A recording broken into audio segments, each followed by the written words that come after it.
Welcome back everyone. Today we will continue with our chapter Structure and Physiography of India, class 11 Geography, chapter number 2. Last lecture में जो है हमने हमारे इस features के बारे में डिस्कस कर रहे थे, जिसमें हमने डिस्कस किया था कि जो आपका पेनिनसुलर प्लेटू है उसके बारे में थोड़ा सा डिस्कस किया था. ओके, आज हम कंटिन्यू करते हैं आपका the Himalayas and peninsular mountains. जो हिमालय वाला पोर्शन है, माउंटेन्स है, और उससे जुड़े हुए जो और पेनिनसुलर माउंटेन्स हैं उनके बारे में थोड़ा सा हम देखते हैं. So the Himalayas along with other peninsular mountains are young, weak and flexible in their geological structure, whereas peninsular block is the rigid and stable. तो क्या कहा भाई इसने, जो हिमालयाज है आपका वो पेनिनसुलर माउंटेन अलग जो उसके साथ जुड़े हुए हैं वो उनके साथ जुड़ के यंग, वीक एंड फ्लेक्सिबल है, यानी कि सबसे नया है और वीक है और फ्लेक्सिबल है, क्योंकि इसमें चेंजेस आते रहते हैं और इसमें मूवमेंट होती रहती है. जो उसका जियोलॉजिकल स्ट्रक्चर होता है उसमें मूवमेंट इसकी चलती रहती है.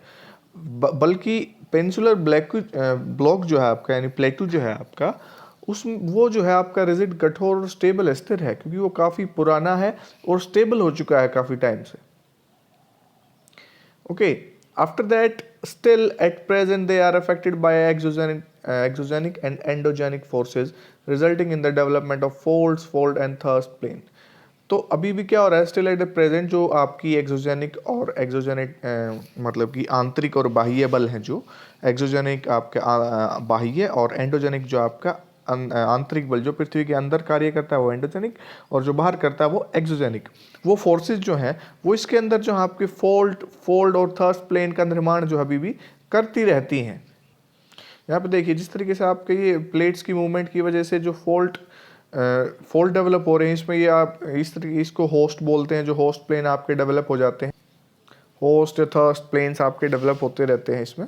After that these mountains are tectonic in origin and dissected by fast flowing river which are in their youthful stage. तो हमें पता है कि टेक्टोनिक प्लेट की मूवमेंट की वजह से आपका जो है माउंटेन्स की फॉर्मेशन हुई है.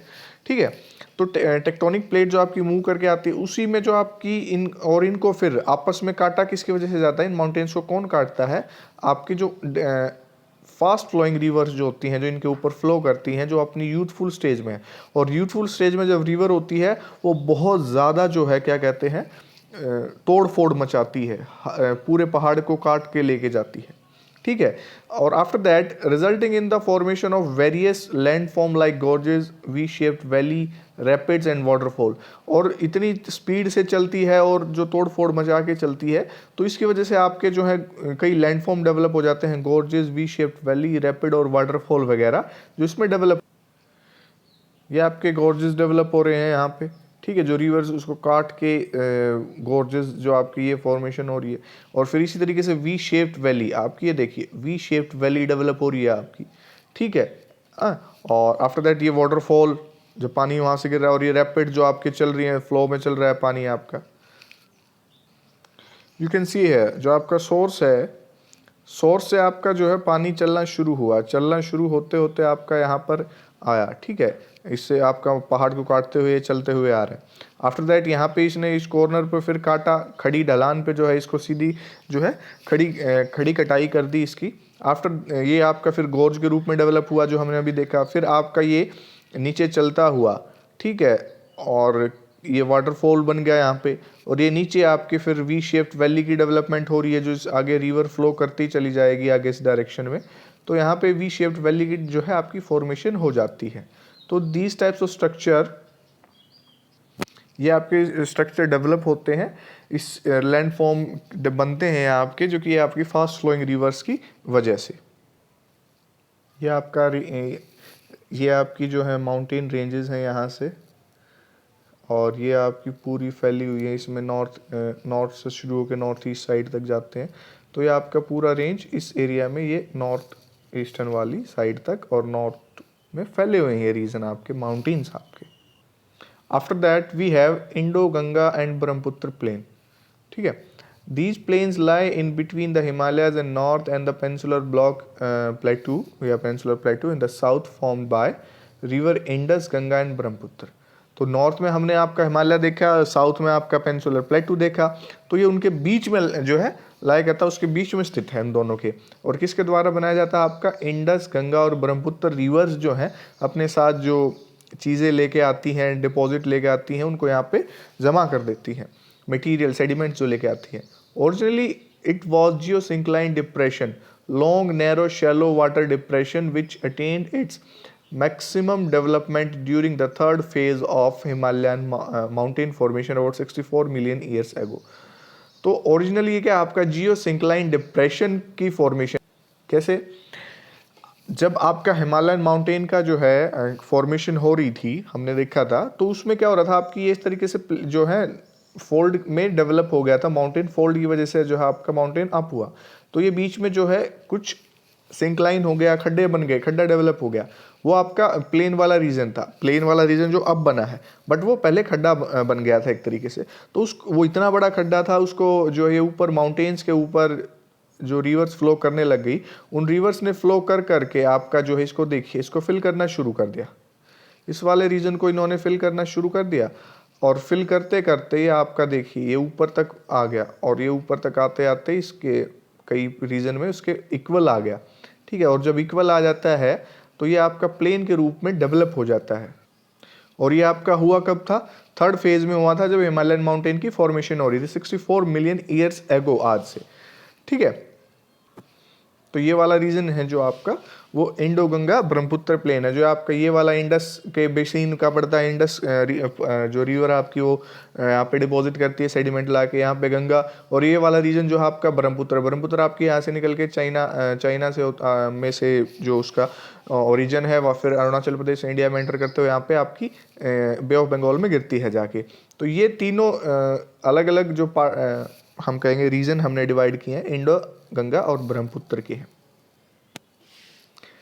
Since then it has been gradually filled by the sediments brought by the Himalayan and Peninsular River। तो ये आपका धीरे धीरे जो हमने देखा ना अभी एग्जांपल, वो कैसे जो गड्ढे को वो उस पहाड़ों के ऊपर से रिवर जो लेके आ रही है अपने सेडिमेंट्स को डिपॉजिट करती है, तो हिमालयन और जो पेनिनसुलर रिवर्स हैं उनके द्वारा ये फिल किया गया है। Average depth of alluvial deposit in this plain ranges from 1000 to 2000 metre. तो इसकी डेप्थ जो है इतना, ये तो है नहीं कि भाई इतना डिपॉजिट ला के इसने कर दिया है कि भाई 2 मीटर 10 मीटर 20 मीटर, 1000 से लेकर 2000 मीटर, क्योंकि कई हजार सालों की प्रोसेस है ये। ठीक है, इतनी इनकी डेप्थ है। Also there are important variation among the different region of India in term of their geological structure.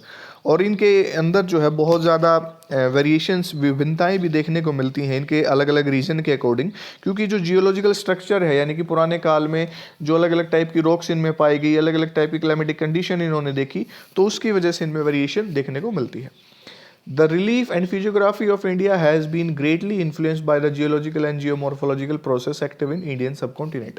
तो जो रिलीफ ऑफ और या फिजियोग्राफी है आपकी, यानी कि जो सतह इंडिया की है आपकी, वो बहुत ज़्यादा इन्फ्लुएंस आपकी जो जियोलॉजिकल और जियोमॉर्फोलॉजिकल एक्टिविटीज़ हमने एंडोजेनेटिक और एक्सोजेनेटिक फोर्सेज के बारे में डिस्कस किया था, उनकी वजह से, क्योंकि वो अभी भी जो फोर्सेज हैं आपकी एक्टिव हैं, एंडोजेनेटिक भी और एक्सोजेनेटिक भी, और ये हमेशा एक्टिव ही रहती है, और प्लेट आपकी जो है वो मूव कर रही है अभी भी। ठीक है, जिसकी वजह से यहाँ पर जो है काफ़ी चेंजेस आते रहते हैं। Now we will see the physiography. Okay, physiography is the study of formation and development of surface features of land like mountains, plateau and plain. It is the outcome of structure, process and the stage of development. तो ये physiography जो है आपकी study है किस चीज़ की? Formation and development of surface features. जो formation होती है या डेवलपमेंट होती है सरफेस के ऊपर जो फीचर्स पाए जाते हैं उनकी, जैसे कि माउंटेन, प्लेटू या प्लेन्स वगैरह जो आपके डेवलप होते हैं।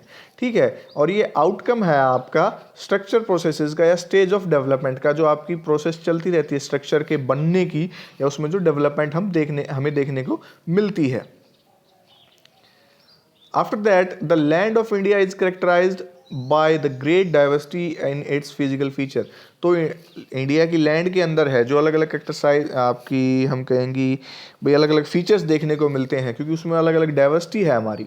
ठीक है, फिजिकल फीचर्स के अंदर बहुत ज़्यादा डाइवर्सिटी हमें देखने को मिलती है, जिसमें आपका जो नॉर्थ है has a vast expanse of rugged topography consisting of a series of mountain ranges within varied peaks, beautiful valleys and deep gorges. तो जो है जैसे कि हमने नॉर्थ का डिस्कस किया, आपका माउंटेन्स है जहाँ पर आपकी माउंटेन रेंजेस के अंदर बहुत ऊंची ऊंची पीक्स हैं और ब्यूटीफुल वैलीज हैं, डीप गोर्जेस हैं, जो हमने अभी गोर्जेस आपके देखे थे, वो चीज़ें यहाँ पर आपको देखने को मिलती हैं. After that, south consists of stable land with highly dissected plateaus, denuded rocks, जो आपकी erosive process of breaking and removing the rocks होती है, and the developed series of scarps. तो ये इतनी सारी चीज़ें, साउथ में आपका क्या है, स्टेबल प्लेटू है, स्टेबल लैंड है आपकी, वहाँ पे जो है बहुत कटा हुआ जो आपके प्लेटू पाया जाता है अलग अलग तरीके से, उसमें डेनेटेड रॉक्स है जो आपकी प्रोसेस होती है जिसके द्वारा जो पत्थरों को काट काट के डेवलप किया जाता है. तो ये सारी चीज़ें हमें इसमें देखने को मिलती हैं. आफ्टर दैट इन दोनों के बीच में आपका फिर in between these two live vast north Indian plain जो हमने अभी डिस्कस किया, 3 रिवर्स जो वहाँ पे सेडिमेंट ला के डिपॉजिट करती हैं, ठीक है. और फिर इन्हीं के बेसिस पे इंडिया को हम जो फिजियोग्राफिक डिवीजन को इतने पार्ट्स में डिवाइड करते हैं, north and north eastern mountain, northern Indian plain, peninsular plateau, Indian desert, coastal plain और आइलैंड. तो 6 मेन पार्ट्स में हम इंडिया को डिवाइड कर देते हैं. फिर हम देखते हैं कि भाई जो आपका इधर ये पेनिनसुलर प्लेटू और हिमालयन माउंटेन है, क्यों क्या है कि जो हिमालयन माउंटेन और पेनिनसुलर प्लेटू है, ये एक दूसरे से काफ़ी जो है अलग हैं. स्ट्रेटिग्राफी या जियोलॉजिकल स्ट्रक्चर है या फिजियोग्राफी के बेसिस पे इनमें काफ़ी डिफरेंसेस देखने को हमें मिलते हैं. ये आपके डिफरेंसेस हैं, आप देख सकते हैं कैसे क्या क्या है. पेनिनसुलर जो आपका ओल्ड लैंड मास है हार्ड रॉक्स का, या आपका यंग माउंटेन है सॉफ्ट रॉक्स का, या आपका टेबल लैंड है, ये फोल्ड चेन है फोल्ड माउंटेन का टेक्टोनिक अपलिफ्ट से उठा हुआ है. और ये आपका जो है लैंड एरिया है जो कैम्ब्रियन पीरियड में डेवलप हुआ था, और ये आपका जो है Cambrian period right from Cambrian period के बाद डेवलप हुआ है. तो इस तरीके से जो आप देख सकते हैं इसमें, और पेनिनसुलर में आपकी जो है रावली जैसी हैं जो बेस्ट एग्जांपल है किस चीज़ की, रेजिडुअल माउंटेन्स की, जो बहुत ज़्यादा स्टेबल हैं और काफ़ी पुराने हैं. और फिर हिमालयन जो आपके यंग, वीक और फ्लेक्सिबल हैं जिसमें फोल्डिंग और डिफॉर्मेशन चलती रहती है अभी भी स्टिल कंटिन्यूइंग. और रिवर वैलीज हैं जो यहाँ पर शैलो और लो ग्रेडियंट्स की हैं, यानी कि कम गहरी हैं और कम ग्रेडियंट पाए जाते हैं. और यहाँ पे जो है टेक्टोनिक माउंटेन्स की रिवर हैं जो टोरेंटियल और हैविंग मार्क्स ऑफ यूथफुलनेस है. यूथफुलनेस में मतलब जवानी की उम्र में है और तो ज़्यादा तोड़ फोड़ मचा रही हैं. और पेनिनसुलर जो प्लेटो आपका ट्रेंगुलर शेप में है, हिमालयन माउंटेन आपका आर्क शेप में है, और जो इसमें रॉक्स पाई जाती हैं वो आपकी एग्नियस है, जो ज्वलनीय है. और यहाँ पे जो पाई जाती हैं सेडिमेंट्री रॉक्स आपकी इसमें हिमालयन माउंटेन में पाई जाती हैं. After that we have north and north eastern mountain, जो आपका पहला पार्ट है इसमें डिवीजन में इंडिया के, जिसमें आपका north and north eastern mountain है जो हिमालय और हिल्स ऑफ नॉर्थ ईस्ट को जो है इसमें आपका कंक्लूड करता है, जिसमें हिमालय और जो नॉर्थ ईस्ट की कुछ रेंजेस आती हैं. इसमें the chain of Himalaya mountain ranges stretches on the northern border of India in east and west direction. तो आपका जो है इंडिया में हिमालयन माउंटेन आपकी कहाँ देखने को मिलती है हमें, आपकी नॉर्थ में तो है इंडिया के, और नॉर्थ में फिर वो नॉर्थ से लेकर वेस्ट, आपका वेस्ट साइड में और ईस्ट साइड में दोनों तरफ फैला, और नॉर्थ में तो ये है ही, ठीक है. यहाँ पे देखिए आपका नॉर्थ में तो ये है ही, फिर थोड़ा सा यहाँ पे इसका वेस्ट डायरेक्शन में भी ये फैलाव है, और नॉर्थ ईस्ट में भी आपका ये फैला हुआ है, ठीक है. इस तरीके से ये इसका फैलाव है यहाँ पे. After that these mountain ranges run for about 500 kilometres from Indus river in the west to Brahmaputra river in the east, ठीक है. तो आपका इंडस रिवर जो हमने देखा था, इंडस गंगा ब्रह्मपुत्र प्लेन है, तो उसी तरीके से इंडस रिवर जो आपकी वेस्ट में है और ब्रह्मपुत्र ईस्ट में है, वहाँ तक ये फैला हुआ है. एवरेज विड्थ जो है इसकी आपकी फिर हिमालयन की 150 to 400 किलोमीटर है, यानी कि जो नॉर्थ टू साउथ तक इसकी जो हम देखेंगे, नॉर्थ से लेकर साउथ तक जो इसकी विड्थ है, ओके. और Himalaya contain the highest peak of the world, mount Everest जो आपकी 8,850 मीटर की हाइट पे है, जो किसके नाम पर रखी गई थी, सर जॉर्ज एवरेस्ट, जो फॉर्मर सर्वेयर जनरल थे इंडिया के स्टार्टिंग में, उनके नाम पर जो माउंट एवरेस्ट की हाईएस्ट पीक है 8,850 मीटर, वो इनके नाम पर रखा गया था. After that there are about 140 peaks in the Himalayan whose elevation is more than Mount Blanc, ठीक है. तो हमारे यहाँ पर 140 पीक्स हैं, जो माउंट ब्लॉन्क जो हाईएस्ट पीक है आल्प्स पर्वत की.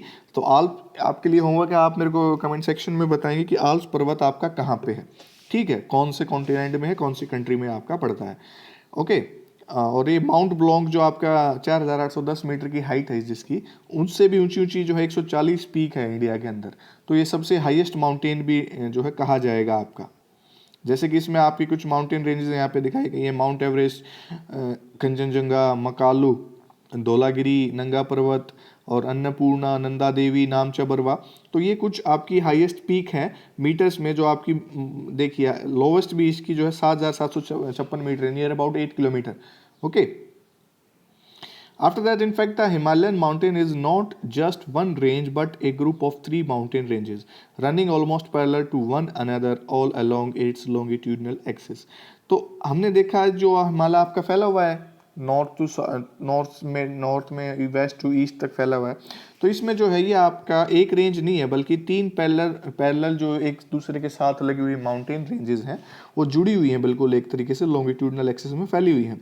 जिसमें आपकी पहली है ग्रेट हिमालय या इनर हिमालय, सेकंड आपकी लेसर या मिडल हिमालय, और थर्ड आपकी आउटर या सब हिमालय जो शिवालिक रेंज के नाम से भी जानी जाती है। ये आपकी इधर है ग्रेट हिमालय, लेसर हिमालय और शिवालिक। तो ग्रेट आपकी ऊपर वाली, आफ्टर लेसर 2 नंबर पे, और जो शिवालिक वाली रेंज है ये 3rd नंबर पे। तो that's all for today. Remaining portion of this chapter we will do in the next video. Thank you so much.